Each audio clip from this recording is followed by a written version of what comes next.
And when we are able to laugh at ourselves and show ourselves mercy and grace, we lighten up. We're able to open our eyes and ears to what's going on around us. Hi, this is Dr. Phyllis. Welcome back to episode 14 of the Overwhelmed to Resilient podcast. And in today's episode, we are talking about tap into your sense of humor and you tap into your resilience. Now, a little background on this. I recently was battling, hadn't been battling, but this one particular evening, I was battling. It's an ottoman that actually opens up into a twin size bed. Been helping, family member in the evening. So I had been sleeping on this bed and hadn't given me any problems. Probably was a little tired this one particular evening. Didn't make sure that the bed was, the legs that are at the head and the foot of the bed were fully extended, and making sure that foot part was fixed so the bed wouldn't fall in, and didn't do that.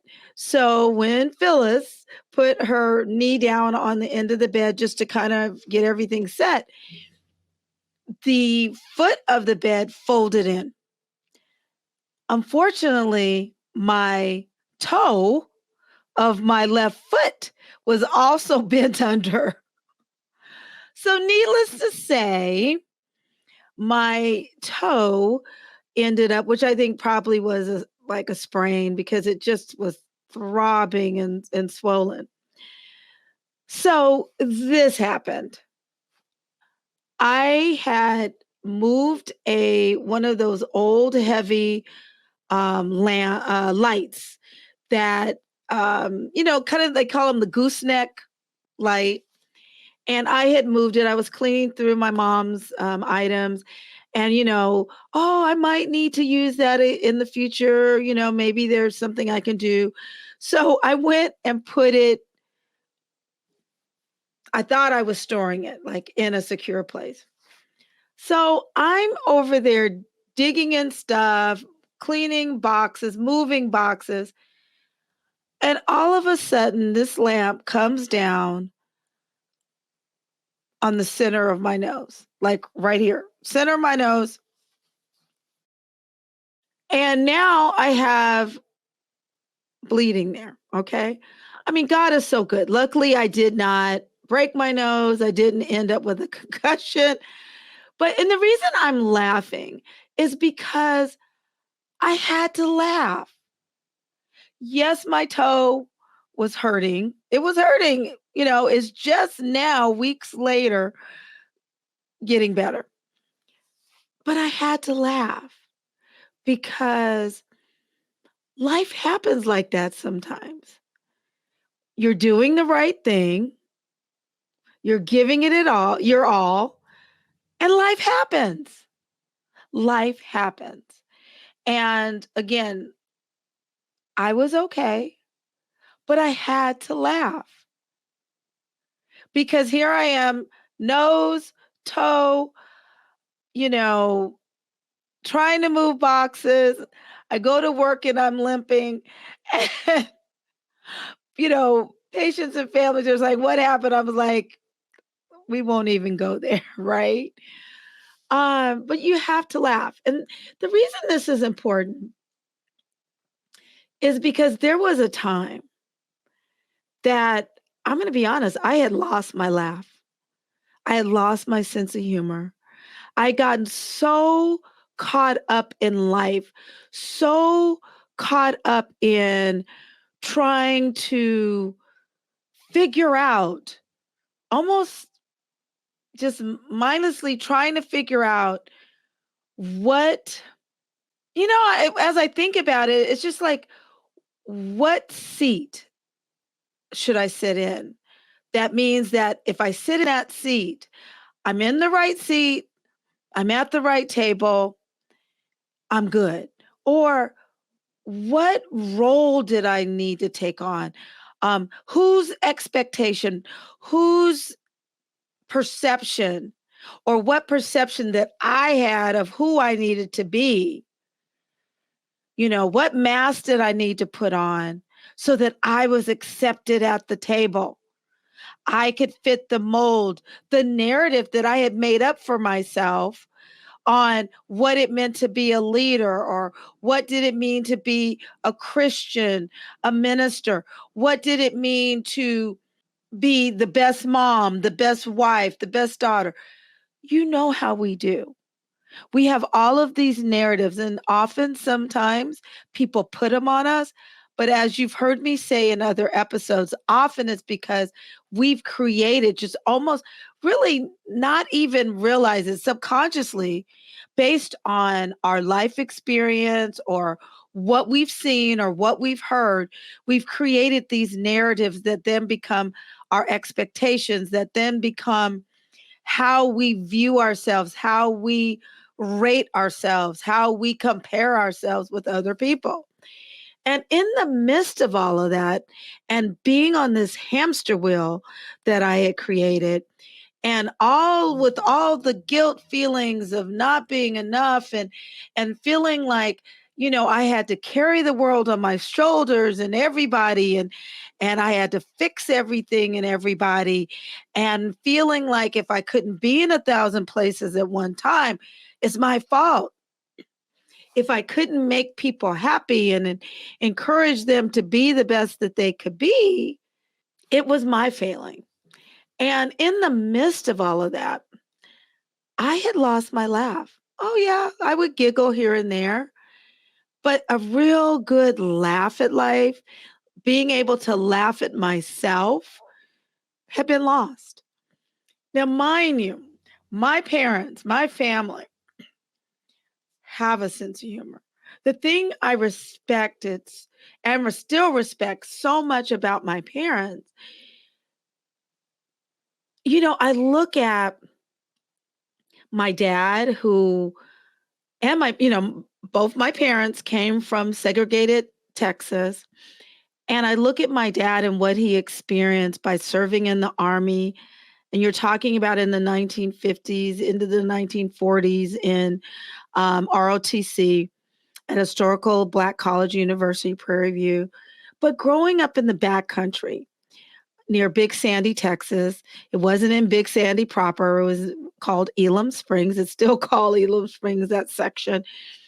And, you know, consider his father, as he calls him, that he was a sharecropper. I remember my grandmother, his mother, my paternal grandmother, she would wash clothes for the white families in in the community. Um, and whatever work that she could take on, and very meager, very, very poor by those terms. And for him to work his way through to become a principal, to make it to the rank of colonel in the Army Reserves was huge. And in the midst of that, he loved to fish and hunt. He would work at the church, did not feel it beneath him to clean the toilets, fix whatever needed to be fixed. And, even had experience working on the railroad back in Texas, to say that, but had an awesome sense of humor and very observant of life. My mom, also of very simple means, raised in Besme, a sawmill town that no longer exists. When you drive by there, you see the bushes and weeds grown up of a community of the past. And her father and mother, highly educated, yet had to be sent out of the state of Texas for their higher level degrees because they weren't allowed to get those degrees in Texas. And all devoted to serving and helping others. And my mom came to California with her husband and excelled. Put 2 kids through college, went on to get her doctorate and graduate with her doctorate the same year I finished college, and had continued to help. Both of them worked in the community, and she had a wonderful sense of humor and an observant, observer of life. And I've grown up being around people who laughed and enjoyed life. Wonderful sense of humor. And somewhere along the line, somewhere between, I think, finishing training, starting my family, I slowly but surely lost connection with my sense of humor. Yeah, as I said, I would laugh, but not big belly laugh, and just loosen up and be free. I used to even get a little frustrated with my husband, who has an awesome sense of humor, because it was almost like the story of Martha and Mary.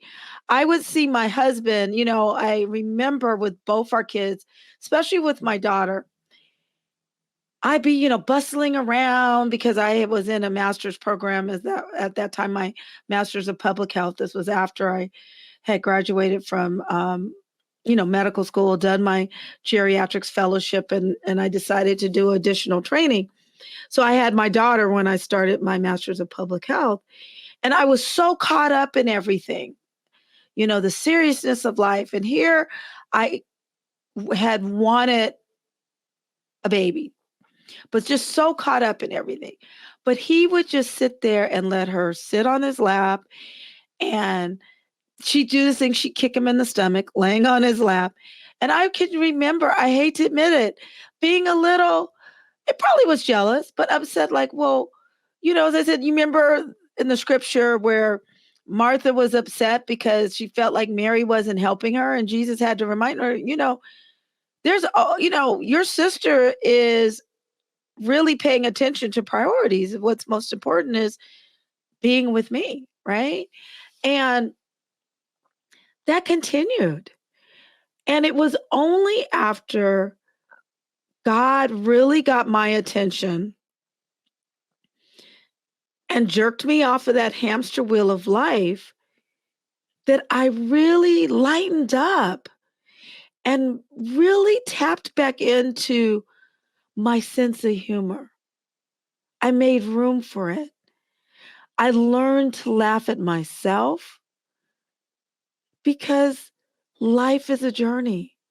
Everything is not that serious. There are some very real things in life that are serious, but most, it's going to happen anyway.